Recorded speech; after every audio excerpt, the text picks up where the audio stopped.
Hello everybody, thanks for stopping by. My name is Mitch and today we're going to go over my full card fight predictions for Miocic versus Ngannou 2. If you're new here, we go over the full card fight predictions first and then we'll talk about the reasons why after. Before we get started, I'm just going to mention that I am going to give away a free bobblehead, 3 free bobbleheads actually, but you can check that out on Twitter. And enough of that, we're going to go ahead and get into the picks now. So we have Abu Azaitar, Shane Young, Modestas Bukauskas, Abu Bakar Nurmagomedov, Hannah Goldie, Alonzo Menifield, Kama Worthy, Miranda Maverick, Sean Sugar O'Malley, Sugar Sean O'Malley, Vicente Luque, and Stipe Miocic, and Still OH. Those are my picks. We'll get into the reasons why. Alright, so first we have Marc-Andre Barriault versus Abu Azaitar. Now, if we want to look at records to start on Mark's side, it's not looking great. And then if we go over to Abu Azaitar, it looks a little better. On top of that, we know his manager is Ali Abdiaziz. We know his brother was involved with that bag thing. I tend to not believe potatoes were in the bag. And Kama Worthy thinks that he's 100% sure they were steroids. I don't know if he was right, but I want him to be right. That'll make my pick even stronger. At any rate, again, his manager is Ali Abdiaziz, or however you say that name, or his name, rather. And we know that the UFC honestly looks kind of rigged in their favor, fighters' favors, who is managed by him. So we're going with Abu Azaitar. I expect him to win here. Next we have Shane Young versus Omar Morales.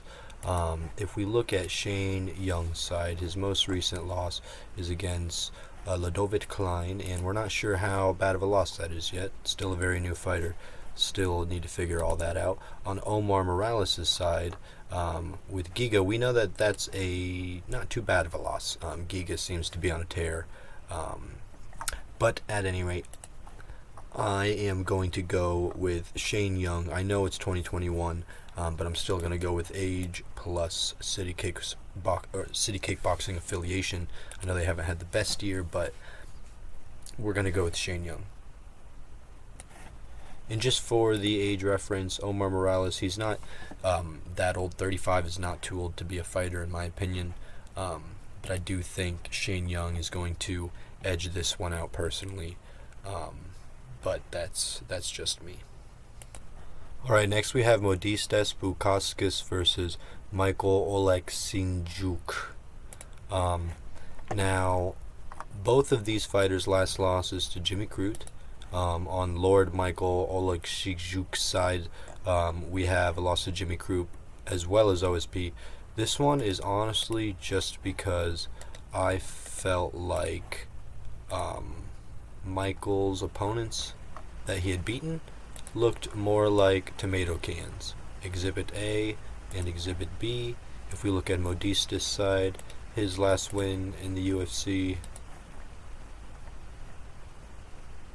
a respectable history, versus, again, Exhibit A, Exhibit B. We don't like tomato cans unless they're going up against people we want to win. I think Modestas Bukauskas wins via having a better history. Next we have Jared Gooden versus Abu Bakar Nurmagomedov.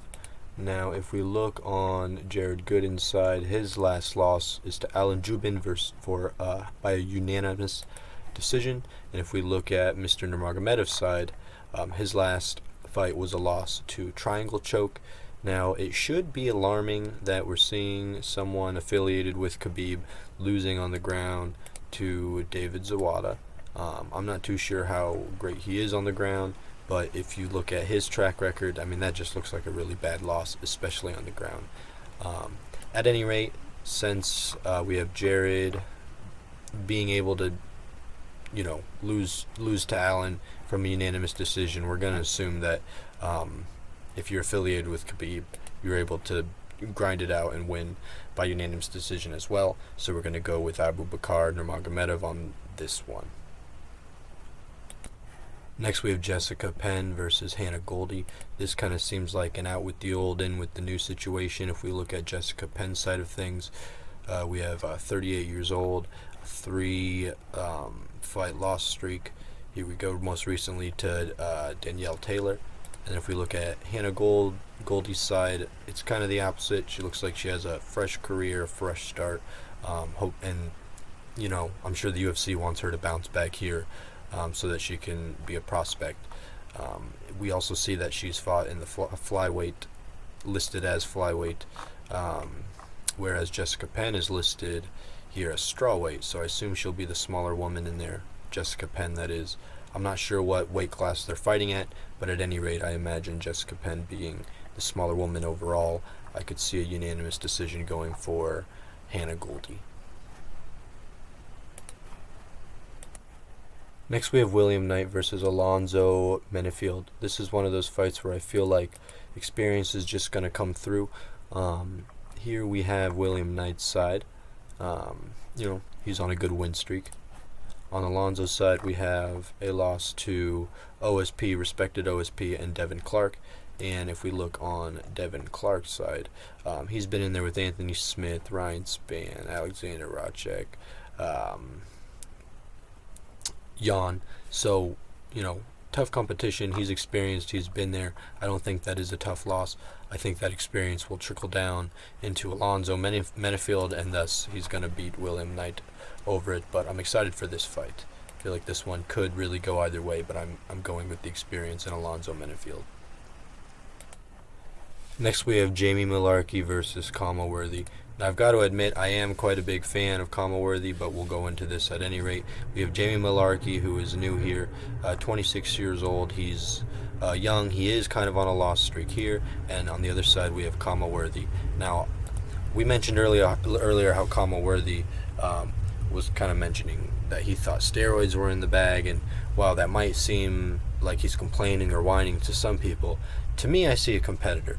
I see Kama Worthy is upset about that loss. He wants it back. This right here, that's the face of a competitor. We're going with competitor Kama Worthy. Next up, we have Jillian Robertson versus Miranda Maverick. If we look on Jillian Robertson's side, she's proven that she's a new fighter, and she's really just not willing to win or lose a fight twice in a row. We have a win-loss, win-loss, win-loss, and a win. And then on Miranda Maverick's side, meanwhile, she is winning by doctor stoppage. In all seriousness, though, if you're getting stopped by Macy Barber, I feel like Miranda Maverick can stop you too. I don't know why, but I respect Miranda Maverick quite a bit as a fighter. If we look here, she did win.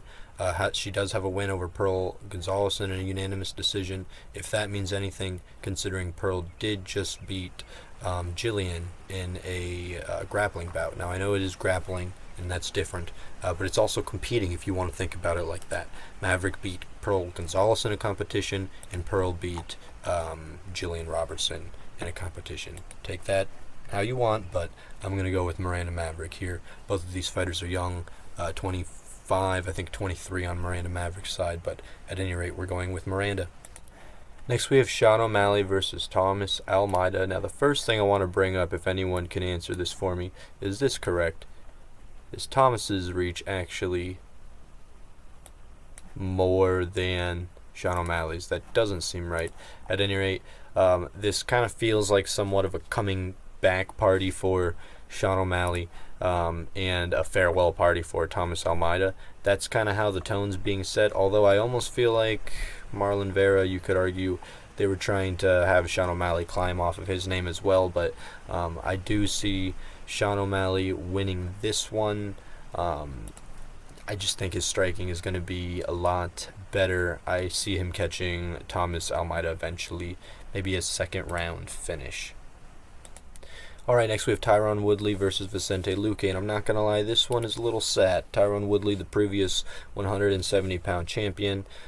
We've seen him in a lot of great fights, but I think the end of his career is near here. It's kind of looking like a JDS, Alistair Overeem type of situation, although honestly, both of those fighters at least in my head, seemed more competitive toward the end of their career.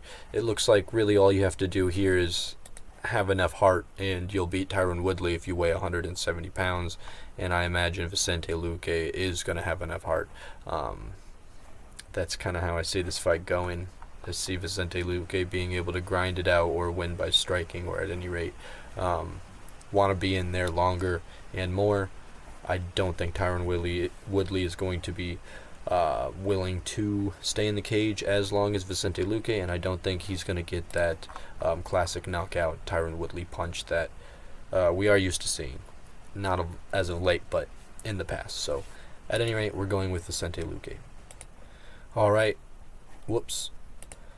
Last but not least, we have the main event, Stipe Miocic versus Francis Ngannou. Now, I tend to lean towards there's not too much to talk about this one, but that's because I don't think a lot has changed, if we're being honest. Going into the last fight, we knew that Stipe Miocic was awesome, and since then we've learned that I actually didn't know this happened, but since then we've learned that he's awesome. You know, he won a trilogy against Daniel Cormier.